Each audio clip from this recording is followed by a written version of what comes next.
না।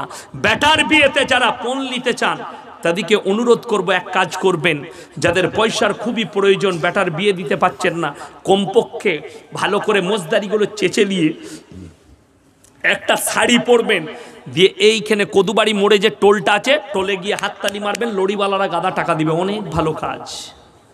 হিজড়ে সাজবেন, হিজড়ে। কেন? আপনি তো বেটা পয়দা করতে পারেন না, পাঁঠা পয়দা করেছেন। যারা বেটার বিয়েতে পণ নেয়, ছেলেটার গলায় গামছা দিয়ে হাঁটে নিয়ে যাবেন, আমার পাঁঠাটাকে বিক্রি করতে নিয়ে এসছি, পয়সা নেই আমার কাছে, পাঁঠা বেচবো। বড় কষ্ট লাগে। তুমি পণ নিবে, যদি বলেন আমার ছেলের বিয়ে দিচ্ছি, ছেলে খাবে কি, তাইলে হারাম করতু নামাজ পড়ে করলি কি? তোর তো আল্লাহর প্রতি বিশ্বাস নাই। রুজির মালিক সকলে বলুন কে? আল্লাহ। বলে দিই, আমি যখন প্রথম জীবনে আমার লখনৌ থেকে পড়েছি, যখন আমি পড়ি, আমার মা ফোন করে বলল তোমার বিয়ে ঠিক করেছি তোমার ফুফুইতো বোনের সঙ্গে।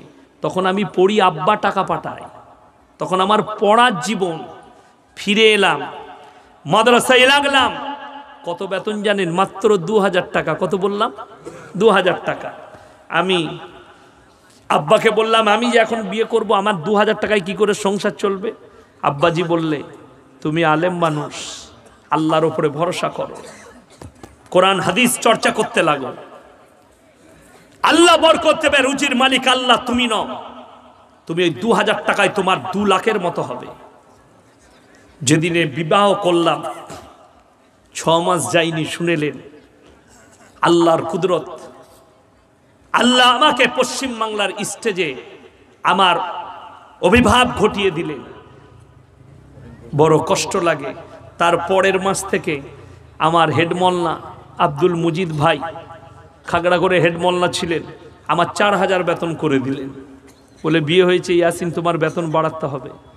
তারপরে করে দিলেন 4500। তারপরে আল্লাহ বরকত এত দিয়েছে, যদি সারা রাত সিজদায় পড়ে থাকি, আল্লাহর শুকর আদায় করে শেষ করা যাবে না। আজকে মানুষ আল্লাহ শুকর আদায় করে না বলে আল্লাহ নিয়ামত কেড়ে নিয়েছে। রুজির মালিক আল্লাহকে বিশ্বাস করতে হবে। যারা মনে করেন আমি ইনকাম করে খাওয়াই, তারা শুনেলেন আপনাদিকে বলে যায়, তাহলে শুনো, এই গঙ্গারামপুর বাজারে আমি সকালবেলায় প্রমাণ দেব, 100টা বড় লোক আর 100টা কোটিপতি, তাতে হিন্দু হোক আর মুসলিম হোক, আন্ডার প্যান্ট পরে ছুটছে সকালবেলায়। ডাক্তারে বলেছে সুগার হয়েছে, ছোটগা, খেতে পাবে না। কি খাই শুনেলেন? কোটি কোটি টাকার মালিক, কিন্তু রাতের বেলায় পুরা রুটি আর ভেন্ডি ভাজি খেতে হয়, নাহলে করেলা ভাজি খেতে হয়। আর আপনি গরিব মানুষ, জলসায় এসছেন, বিয়ে বাড়িতে গেছেন, আপনার সামনে যেটা আসবে সেটা খেতে পাবে। আমি কলকাতা গেছি বজবজে জলসা করতে, রাত 12টায় জলসা শেষ করেছি। একজন হাজি সাহেব বললে হুজুর আমার বাড়িতে দাওয়াত। আমি চলুন, অসুবিধা নাই। গেলাম। ওই বাড়ি দিনাজপুরে আছে নাকি সন্দেহ। 1 টাকা 2 টাকার নয়, মিনিমাম 20 থেকে 25 কোটি টাকার বাংলো। কত বললাম? তার ম্যানেজার বললে 25 কোটি খরচ হয়েছে। সেরকম বাংলো, ডাইনিং টেবিলে 50 জন বসে খাবে। আর যতগুলো প্লেট লাগিয়েছে সব ব্র্যান্ডেড চাইনার কাঁচের প্লেট, একটা প্লেটের দাম 2200 টাকা। দস্তরখানে কি আছে জানেন? ডাইনিং টেবিলে কাবাব, আপনার গোলদা চিংড়ি, ভেটকি মাছের কোপ্তা, আপনার ভাপা ইলিশ, টেংড়ি কাবাব, চিকেন তন্দুরি, খাসির পোলাও, আপনার চিকেনের বিরিয়ানি, গরুর বিরিয়ানি, হাজারো রকম আইটেম। গিয়ে বসলাম। আমার ড্রাইভার, আমার হাজি সাহেবের কর্মচারী, হাজি সাহেব আমার পাশে বসেছে, আরো 2 জন গরিব মানুষ বসেছে, মুয়াজ্জিন যে মসজিদে ঝাড়ু লাগায় সে বসেছে, ইমাম বসেছে, হাজি সাহেব আমার পাশে। আমি বললাম আল্লাহ রুজি মাপে। হাজি সাহেবকে বললাম 1 পিস চিকেন তন্দুরি দেবো, বললাম আমার চলবে না। আমি বললাম ভাপা ইলিশ, বলে ছুয়া চলবে না। খাসি, বলে একদম ভাবাই যাবে না। কি খাবেন হাজি সাহেব? বলে আমার আলাদা আসছে, চিন্তা নাই। তারপরে দেখছি তার কর্মচারী নিয়ে আসছে প্লেটে 2টো রুটি আর একটা বাটিতে করেলা ভাজি। বলে এটা আমার রাতের ডিনার। আমার চোখের মধ্যে পানি এলো। রুজির মালিক আল্লাহ তুমি। ডাইনিং টেবিল হাজি সাহেবের পয়সা হাজি সাহেবের, প্লেট হাজি সাহেবের, রুজি মেপেছে আল্লাহ আমাদের মতো ফুটো মলবির, কর্মচারীরা ড্রাইভারের, যা পারবি খা। হযরতে জাকারিয়া মরিয়মকে বলছেন, ক্বালা ইয়া মারইয়ামু আন্না লাকি হাদা, ওগো মরিয়ম, ভালো মন্দ আকরণ মুনাক্কা কাজু কিশমিশ পেস্তা বাদাম কোথা থেকে পাচ্ছ? মরিয়ম বললেন, ক্বালাত হুয়া মিন ইনদিল্লাহ ইন্নাল্লাহা ইয়ারযুকু মান ইয়াশাউ বিগাইরি হিসাব। আল্লাহ যাকে ভালোবাসেন, আল্লাহ যাকে পছন্দ করেন, তাকে বেশুমার রিজক দান করেন। কোথা থেকে দেব, কেমন করে দেব, আমি আল্লাহ ছাড়া পৃথিবীর কেউ জানে না। জোরে বলুন সুবহানাল্লাহ। রুজির মালিক হচ্ছে আল্লাহ, কোথা থেকে দেবো, কেমন করে দেবো, তোমরা টের পাবে না। আমি রুজি দান করি, রুজি আমার উপরে বিশ্বাস করো। ওই জন্যে প্রত্যেকজনকে বলবো, যে আসছে নিজের রুজি মেপে আসছে। তোমার সন্তানের যদি বিয়ে হয়, তুমি যদি 100 কোটি টাকা দিয়ে যাও, তার তকদিরে যদি ভিক্ষা করা লেখা থাকে, তাকে ভিক্ষা করে খেতে হবে। আর যদি 1 টাকাও না দাও, তোমার সন্তানকে আল্লাহ যদি কোটিপতি লিখে দেয়, তোমার সন্তানকে আল্লাহ কোটিপতি করবে, তকদিরে লিখে এনে। এটা যাদের বিশ্বাস নাই, তারা বাড়িতে গিয়ে সূরা দাহর খুলবেন, 29 পারা, একদম প্রথম আয়াত। হালা তাআলাল ইনসানি হিনুম মিনাদ দাহরি লাম ইয়াকুন শাইয়াম মাযকুরা ইন্না খালাকনাল ইনসানা মিন নুতফাতিন আমশাজ নাবতালিহি ফাজআলনাহু সামিয়াম বাসীরা। হে আমার নবী বলো, হালা তাআলাল ইনসানি হিনুম মিনাদ দাহরি লাম ইয়াকুন শাইয়াম মাযকুরা। হে আমার বিশ্ব নবী, পৃথিবীর মানুষকে বলে দাও, তোমাদিকে দুনিয়াতে পাঠাবার পূর্বে তোমার পরিবারে, তোমার গ্রামে, তোমার অঞ্চলে তোমার কোনো কালচার ছিল না। ইন্না খালাকনাল ইনসানা মিন নুতফাতিন আমশাজ নাবতালিহি ফাজআলনাহু সামিয়াম বাসীরা। একজন নারী এবং পুরুষ, স্বামী এবং স্ত্রী একত্রিত করে এক ফোঁটা নিঃশ্বাস দ্বারাই আমি তোমাদিকে সৃষ্টি করেছি। তোমরা তোমাদের স্ত্রী জরায়ুতে এক ফোঁটা পানি নিক্ষেপ করো, তার থেকে আমি আল্লাহ রাব্বুল আলামিন রক্তপিণ্ডলি, রক্তপিণ্ডলি থেকে মাংসপিণ্ডলি, আর মাংসপিণ্ডলি থেকে তার মধ্যে আমি আল্লাহ কৃতি দান করি, তারপরে তার মধ্যে আমি আল্লাহ রূহটাকে ভরে দিই। ওই জন্য আমার আল্লাহ রাব্বুল আলামিন মায়ের গর্ভে যখন সেই বাচ্চা 5 মাস পেরিয়ে যায়, আমার আল্লাহ রূহটাকে ফুঁকে দেয়। জোরে বলুন সুবহানাল্লাহ। যখনই 4 মাস পেরিয়ে 5 মাসে পড়ে আল্লাহ ওই বাচ্চার মধ্যে রূহটাকে ফুঁকে দেয়, তখন দেখবেন বাচ্চা লড়ন চড়ন করে। মারা বলে না, পেটে মনে হচ্ছে বাচ্চাটা নড়ছে, ডাক্তারে দেখে হ্যাঁ নড়াচড়া করছে, অসুবিধা নেই। কোরআন বলছে নড়ে, আমি রূহটাকে ফুঁকে দিই। ওই জন্য আল্লাহ সাবধান করলেন, শোনো, কাদের জন্য? আপনি ভাবছেন বেঈমান কাফেররা আপনার বিরুদ্ধে কিভাবে ষড়যন্ত্র রয়েছে, শুনেলেন। কেন্দ্রতে সুপ্রিম কোর্ট রায় দিয়েছে, এরপর থেকে এই ভারতের সংবিধানে, এই ভারত দেশের স্বাধীন দেশে আমাদের দেশের মেয়েরা 6 মাস পর্যন্ত নিজের পেটের বাচ্চাকে নষ্ট করতে পারে। জোরে বলুন নাউজুবিল্লাহ। কোরআন এদের জন্য কি বলেছে? ওয়ালা তাকতুলু আওলাদাকুম খাশিয়াতা ইমলাক নাহনু নারযুকুহুম ওয়া ইয়াকুম। হে আমার নবী বলে দাও, তোমরা দরিদ্রতার ভয়ে তোমাদের আওলাদকে কতল করো না। আমার ভাইয়েরা, আমার মায়েরা, বোনেরা, যারা মনে মনে ভাবেন আমি আমার পেটের বাচ্চাকে নষ্ট করেছি, পৃথিবীর কেউ জানে না। তোমরা ওষুধ দাও আর ইনজেকশন দিয়ে গলিয়ে পায়খানা রক্ত পানি করে পায়খানার চেম্বার বলো, নদ নদী নালাতে পৌঁছেছো। যারা ভাবছেন আমরা পাপ করি, পৃথিবীর কেউ দেখতে পারে না, কেউ জানতে পারে না। আমি যত রকমের পাপ করি, জিনা করি আর বালাৎকার করি আর মদ খাই, আমরা যত রকমের গুনাহ করি, পৃথিবীর কেউ জানে না। আমার আল্লাহ রাব্বুল আলামিন সূরা আল ইমরানে বললেন, ইন্নাল্লাহা লা ইয়াখফা আলাইহি শাইউন ফিল আরদি ওয়ালা ফিস সামা। হে আমার বিশ্ব নবী, পৃথিবীর মানুষকে বলো, এই আসমান আর জমিনের মধ্যে যা কিছু আছে কোন জিনিসটাই আমার আল্লাহর কাছে গোপন নেই। তোমরা অন্তরে কথা বলো, আমি আল্লাহ শুনতে পাই। জোরে বলুন সুবহানাল্লাহ। আমার ভাইয়ের, আমার মায়েরা, বোনেরা, যারা মনে মনে ভাবছেন আমি আমার পেটের সন্তানকে নষ্ট করেছি, পৃথিবীর কেউ জানে না, আমার পরিবার জানে না, তারা কান খুলে শোনো, আমার নবী বিশ্ব নবীকে বেঈমান কাফেররা প্রশ্ন করেছে, ওগো আল্লাহর নবী, আমরা মারা যাই, মানুষ মারা যাওয়ার পরে মাটির সাথে মিশে যায়, ছাই হয়ে উড়ে যায়, আল্লাহ কেমন করে আবার পুনরায় জীবিত করবেন? আমার আল্লাহ রাব্বুল আলামিন সঙ্গে সঙ্গে কোরআনে কসম খেলেন, লা উকসিমু বিয়াউমিল কিয়ামা, আমি আল্লাহ রাব্বুল আলামিন কসম খাচ্ছি কিয়ামতের দিনের, ওয়ালা উকসিমু বিন-নাফসিল লাওয়ামা, আর আমি কসম খাচ্ছি ওই সমস্ত আত্মার যারা বলে আল্লাহ আমাদিকে পুনরায় কেমন করে জীবিত করবেন। আয়াহসাবুল ইনসানু আল্লান নাজমা ইদামা বালা কাদিরিনা আলা আন নুসাউইয়া বানানা।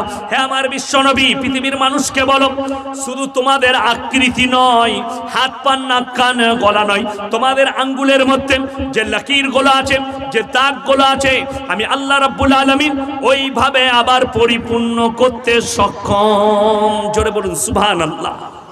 আমার ভাইয়েরা, আমার মায়েরা, যারা নষ্ট করে দাও বাচ্চা পেটের, হত্যা করো, কিয়ামতের দিনে আল্লাহ ওই বাচ্চাগুলোকে দাঁড় করাবেন, আর ওই বাচ্চারা বলবে, আল্লাহ এই পাপিষ্ট মা বাপ যারা আমাকে মায়ের গর্ভে কতল করেছে, তখন তুমি যদি তাহাজ্জুদ গুজার হও, তারপরও তোমার ঠিকানা হবে জাহান্নাম।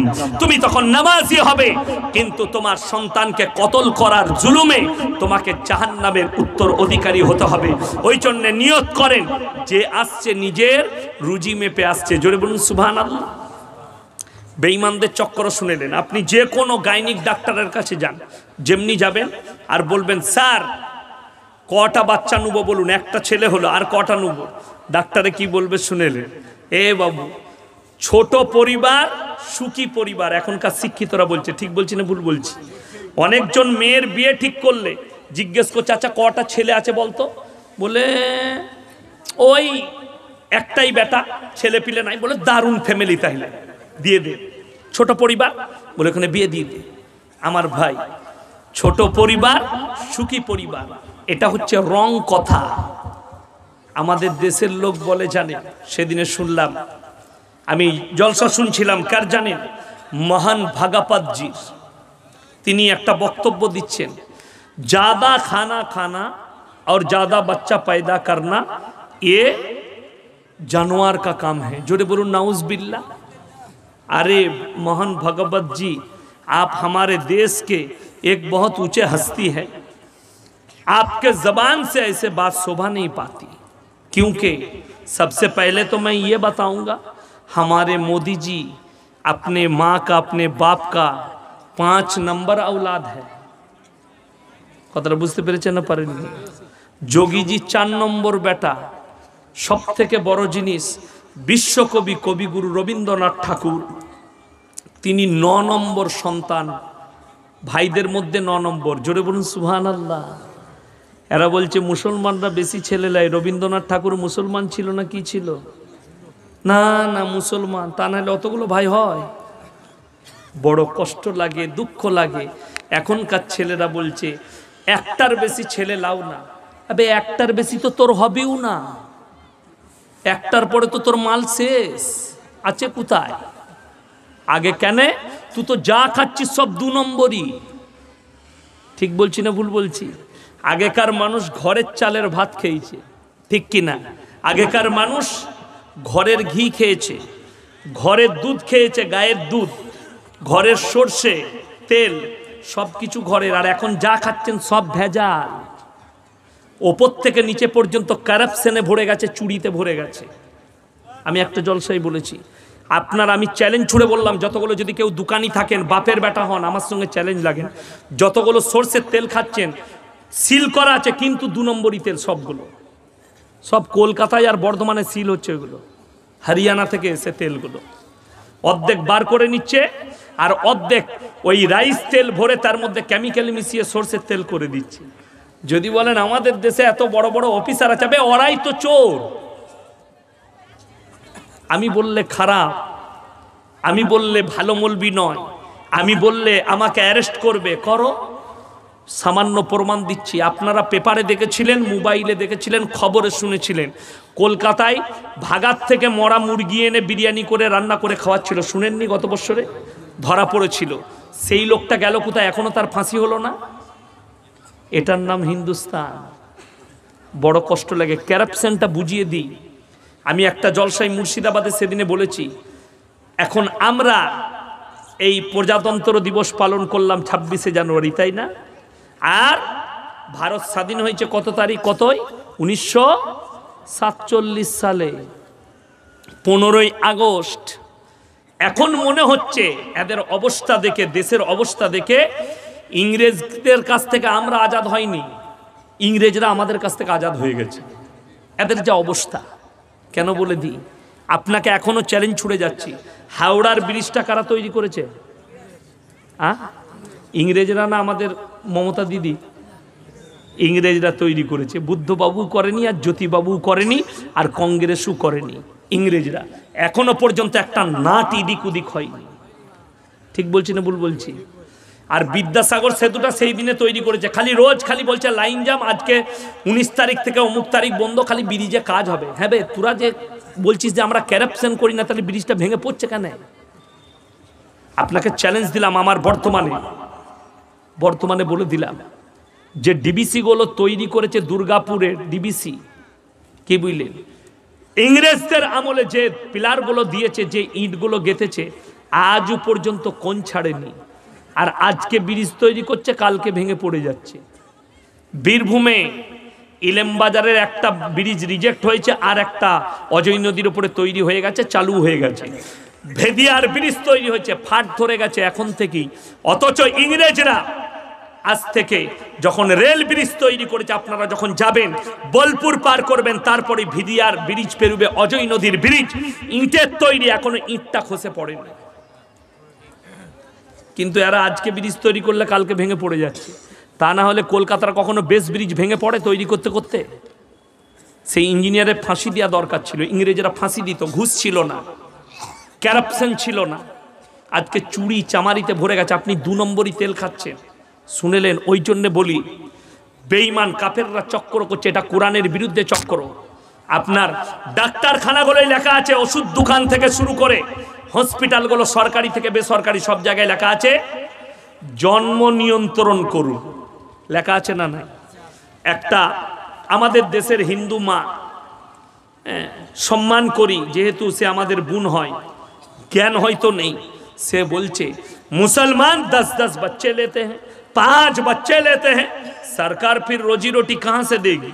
उनको नौकरी कहाँ से देगी? मकान कहाँ से देगा? बड़ी दुख की बात है मेरे बहन।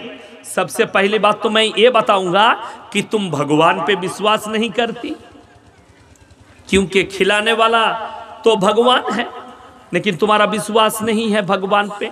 दूसरी बात यह है कि अगर यही सोच আমাদের দেশের যতগুলো মন্ত্রী, যতগুলো শিক্ষিত লোক বলছে যে ভারতের জন্ম নিয়ন্ত্রণ দরকার আছে, এই ভাবনাটা যদি তোর দাদর লিত, তুই হারাম করার দুনিয়াতে আসতিস না, ঠিক কি না? এগুলো হচ্ছে গুয়ার গোবিন্দ শিক্ষিত। তোর বাপ যদি এই ভাবনাটা লিত, তোর মতো হারাম করার দুনিয়াতে আসতো না। যদি এই ভাবনাটা তোদের বাপ দাদরা নিয়ে ফেলতো, হযরত আদম আলাইহিস সালাতু ওয়াস সালাম আর মা হাওয়া যদি ভাবতো আমাদের আর বংশ বাড়িয়ে লাভ নাই, আমরা দুজনাই থাকবো যতদিন আল্লাহ হায়াত দেয়, তাহলে তোমরা কেউ আসতে না। আল্লাহ কোরআনে বলেছে, এক নারী আর পুরুষ থেকে পৃথিবীতে অগন্তি নারী পুরুষ আমি আল্লাহ দান করেছি। জোরে বলুন সুবহানাল্লাহ। তো তুই যখন আসতে পেরেছিস, তাহলে তোর পরবর্তী জন্ম সে কেন আসবে না? বলে দিই, মানুষ কতটা নরমাল হয়েছে, আপনার কাছে কতগুলো বিপদ আসছে শুনেলেন। কিয়ামতের আলামত গুলো প্রমাণ পাওয়া যাচ্ছে, একটা একটা করে প্রমাণটা শুনেলেন। সরকার সার্কুলার জারি করে দিয়েছে, শুধু ওই বাচ্চা নয়, আমি যেটা বললাম যে 6 মাস পর্যন্ত বাচ্চা নষ্ট করবে, এই গঙ্গারামপুর আর বুনিয়াদপুরে, রায়গঞ্জের যে বাজারে টাউনগুলোয় যে ডাস্টবিনগুলো দেখছেন, ওই ডাস্টবিনগুলোতে আর ময়লা থাকবে না, ওগুলোতে ভ্রূণ আর বাচ্চা পড়ে থাকবে। লিখে দেন, কাগজ থাকে তা। 2 বছর পরে আমি মারা যেতে পারি।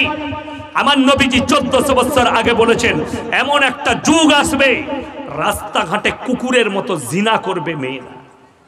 তার প্রমাণ নেবেন, আমি দিচ্ছি বুক ফুলিয়ে, আমি বলিনি, গুগলে আছে, পেপারে ছেপেছে। শুধু 25শে ডিসেম্বর একদিনে কলকাতার বুকে অনলাইনে 22,300 খালি নিরোধ বিক্রি হয়েছে অনলাইনে। এটা অনলাইন বললাম।